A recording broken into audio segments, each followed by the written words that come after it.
ஒரு குருவானவர் தன்னுடைய சீடர்களுக்கு பாடம் நடத்திட்டு இருந்தார். அப்போ அந்த பாடத்தில் மனம் ஒன்று, நம்மளுடைய மனசு ஏதாவது ஒரு விஷயத்தில் கெட்டியாக பிடிச்சிக்கிட்டுது அப்படின்னா அதை அவ்வளோ சீக்கிரத்தில் விடாது அப்படின்னு சொல்லிவிட்டு அதுக்கு உதாரணமாக ஒரு கதை ஒன்று சொன்னார். அந்த கதையில் குப்புசாமின்னு ஒருத்தர் இருந்தான்.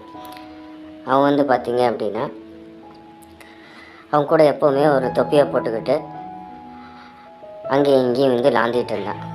அப்போது ஊர்க்காரங்க எத்தனையோ பேர் சொல்லி பார்த்தாங்க, அந்த தொப்பியை கொஞ்சம் மாற்றக்கூடாதா அப்படின்னு சொல்லிட்டு. இவன் கேட்கல, அந்த தொப்பியிலேயே தான் சுற்றிக்கிட்டே இருந்தான். இப்போ ஊர்க்காரங்களுக்கு எல்லோரும் குப்புசாமி குப்புசாமின்னு சொல்கிறதுக்கு போல் தொப்பிசாமி தொப்பிசாமின்னு சொல்ல ஆரம்பிச்சிட்டாங்க. ஏன்னா இவனும் தொப்பியுமா தான் எப்போவுமே இருப்பாங்க. அப்படி இருந்த ஒரு நாள் அவனோட நண்பன் வந்தான். ஏண்டா, ஊர்க்காரங்க அத்தனை பேர் உன்னை குப்புசாமின்னு கூப்பிட்றதுக்கு போல் தொப்பிசாமின்னு கூப்பிட்டுட்ருக்காங்க, இந்த தொப்பியை கொஞ்சம் மாற்றக்கூடாதா அப்படின்னா. உடனே அவன் சொன்னான், இதை பாருடா, எனக்கு மாற்றணும்னு விருப்பம்தான், ஆனால் என் கையில் அந்த அளவுக்கு பணம் இல்லை, என்ன பண்ணுறது அப்படின்னு சொல்லிட்டு அப்போ நண்பன்கிட்ட ஒரு சென்ட்டு பாட்டில் காமிச்சா. இதை பாரு, இது விலை உயர்ந்த சென்ட்டு, இது எனக்கு ஒரு இடத்துல கிடச்சிது. இதை பார்த்தீங்கன்னா சின்ன சின்ன இந்த மாதிரி கண்ணாடி பாட்டில்களில் போட்டு வச்சுருக்கிறேன். அதில் ஊற்றி அதை விற்பனை ஆனதுக்கப்புறம் நான் இந்த தொப்பியை நீ சொன்ன மாதிரியே தூக்கி போட்டு வேறு தொப்பி வாங்கிக்கிறேன்டா அப்படின்னா. சரி அப்படின்னு சொல்லிட்டு அடுத்த நாள் குப்புசாமியும் நண்பனும் ஒரு இடத்துக்கு குளிக்க போனாங்க. குளிக்க போகிறப்ப என்ன பண்ணால் தொப்பியை கழட்டி வச்சுட்டு குளிக்க போனான். குளிக்க போயிட்டு பார்க்குறான், தொப்பி காணலை, அந்த இடத்துல இல்லை. இவனுக்கு என்ன ஆயிடுச்சு, என்னடா நம்ம தொப்பி இங்கே வச்சுருந்தோம், அந்த தொப்பி வச்ச இடத்துல இல்லையே அப்படின்னு பார்த்தா விலை விழுந்த ஒரு தொப்பி அதில் மாட்டியிருந்தது. இவன் பார்த்தான், விலை விழுந்த தொப்பியாக இருக்குதே அப்படின்னு சொல்லிட்டு இவன் வீட்டுக்கு எடுத்துகிட்டு வந்துட்டான். அந்த நேரம் பார்த்து உண்மையாலுமே தொப்பியை வச்சுருந்த வயசு, அதாவது நல்லா வசதி வாய்ப்புள்ளவர் அதில் அங்கே போய் பார்த்துருக்காரு. என்னடா, நீச்சல் குளத்தில் குளிக்க போயிட்டு வர்றதுக்குள்ள தொப்பி அவன் ஆட்டையை போட்டது அப்படின்னு சொல்லி பார்த்துட்டு உடனே போலீஸில் புகாரை கொடுத்துட்டாரு. புகார் கொடுத்தோடனே பார்த்தா போலீஸ்காரங்க தேடி பார்க்குறாங்க. ஒரு தொப்பி இருக்குது. அந்த தொப்பி ஆடுதுன்னு கேட்டால் இல்லை, இது எல்லாருமே சொல்கிறாங்க இது குப்புசாமியோட தொப்பி தான், அவன் தான் இங்கே குளிச்சுட்டு போனான், இந்த தொப்பியை விட்டுட்டு அந்த தொப்பியை எடுத்துகிட்டு போயிருக்கான் போல் இருக்கு அப்படின்னு. சரின்னு சொல்லி விசாரணை வந்தது. விசாரணை வந்தோடனே நேராக குப்புசாமி வீட்டுக்கு போனால் அந்த தொப்பி குப்புசாமி வீட்டில் இருந்தது. உடனே போலீஸ்காரங்க குப்புசாமிக்கு 1500 அபராதம் வச்சாங்க. தொப்பியும் வாங்கி அவர் அந்த அந்த ஐயாவோட தொப்பியை வாங்கிட்டு போயிட்டாங்க. ரைட்டு. அதுக்கப்புறம் பார்த்தீங்க அப்படின்னா குப்புசாமிக்கு கோவம் வந்துட்டுது. 1500 போச்சே அப்படின்னு சொல்லிட்டு எல்லாம் அந்த தொப்பினால தானே அப்படின்னு சொல்லி பழைய தொப்பியை பார்த்தான். பார்த்துட்டு வீட்டுக்கு எடுத்து கோவமாக ஒரு இடத்துல வீசிட்டு வந்துட்டான். வீசிட்டு வந்த இடத்துல பார்த்திங்கன்னா ஒருத்தன் பார்த்தான், அடடே இது குப்புசாமி தொப்பியாச்சே, இதெங்கே வீட்டுக்கு வெளியில் இருக்குது அப்படின்னு சொல்லி வீட்டுக்குள்ளே வீசுறதுக்காக தொப்பியை எடுத்து வீசினான். இவன் அடுக்கி வச்சிருந்த, விற்பனைக்காக அடுக்கி வச்சிருந்த சென்ட்டு பாட்டில் மேலே உளுந்து சுக்குநூறாக உடஞ்சிட்டுது. இவன் பார்த்தான், என்ன பெரும் தொந்தரவாக இருக்குது அப்படின்னு சொல்லிட்டு அந்த தொப்பியை எடுத்துகிட்டு போய் அடுத்த நாள் நல்லா தோண்டி, மண்ணை தோண்டி அதுக்குள்ளே புதைச்சான். இதை ஒருத்தன் பார்த்தான், என்னமோ இவன் புதைச்சிட்ருக்கிறான், அதை எப்படி இவன் புதைக்கிறான், ஏன் புதைக்கிறான், இது ஏதோ புதையல் போட்டிருக்கு அப்படின்னு சொல்லி மறுபடியும் போலீஸுக்கு தகவல் கொடுத்தாங்க. மறுபடியும் போலீஸ்காரங்க வந்தாங்க. போலீஸ்காரங்க மறுபடியும் என்ன புதையல் புதைச்சிட்ருக்கிற, இதெல்லாம் தப்பு அப்படின்னு சொல்லிட்டு அவனுக்கு மறுபடியும் அபதாரம் வச்சாங்க. மறுபடியும் அவனுக்கு டென்ஷன் ஆகிட்டுது, என்னடா இது, நம்ம என்னடா இந்த தொப்பியை விட முடியாது போல இருக்குதே அப்படின்னு சொல்லிட்டு ரொம்ப கோபம் வேறு வந்துட்டுது.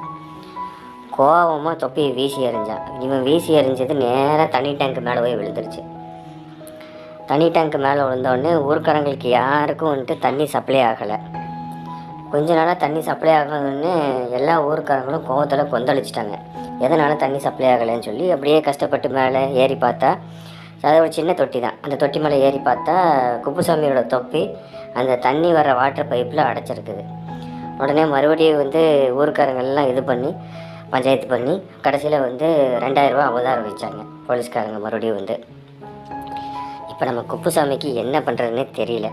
சரி, இனிமேல் நம்ம சும்மா விடக்கூடாது அப்படின்னு சொல்லிட்டு நல்ல நேராக பெட்ரோலை வாங்கினான், தொப்பி மேலே ஊற்றுனான், பற்ற வச்சான்.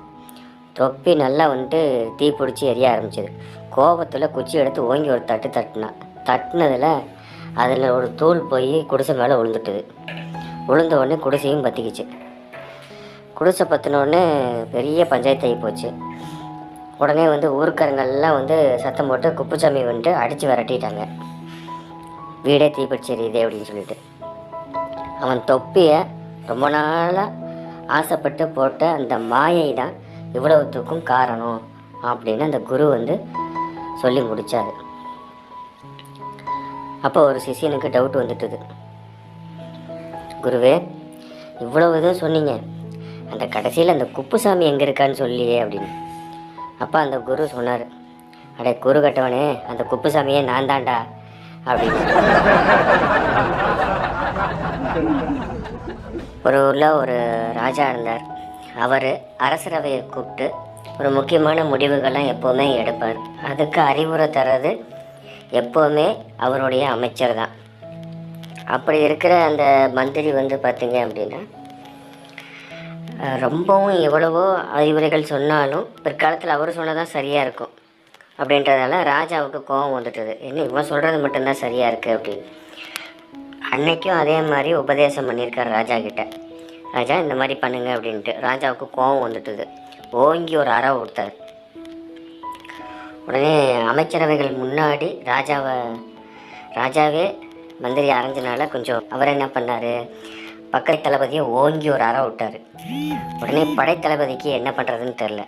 நீ என்ன பார்த்துட்ருக்க, அடுத்து இருக்கிறவனுக்கு அந்த அறையை கொடுத்துட வேண்டியதானே, இதில் என்ன பார்த்துட்டு இருக்க அப்படின்னு சொல்லிட்டு அதே மாதிரி படைத்தளபதி என்ன பண்ணா, அவனுக்கு கீழே உள்ள சிப்பாய்களுக்கு அடித்தான். இப்படியே அரைஞ்சிட்டு போயிட்டு இருந்தேன்னு ராஜா ஆச்சரியமாக பார்க்க ஆரம்பித்தான். என்னடா, நான் இவனை ஒரு தடவை அரைஞ்சா அந்த அறை செயின் நெட்வொர்க்கிங் மாதிரி போயினே இருக்குது, என்னது அப்படின்னு சொல்லி இப்படியே பார்த்துக்கிட்டே இருக்கேன்.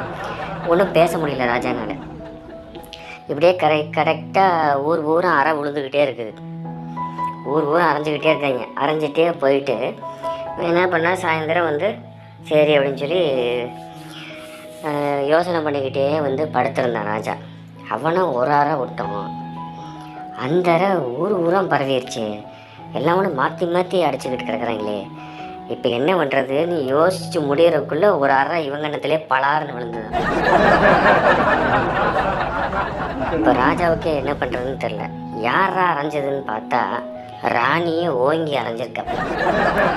அப்போ ராஜா கேட்டேன், எதுக்கு என்ன அடிச்ச அப்படின்னு. நான் என்னங்க பண்ணேன், ஊர் பூரா எல்லாரும் அறை வாங்கிட்டு இருக்காங்க, அதனால் நான் உங்களுக்கு ஒரு அறை விட்டேன்.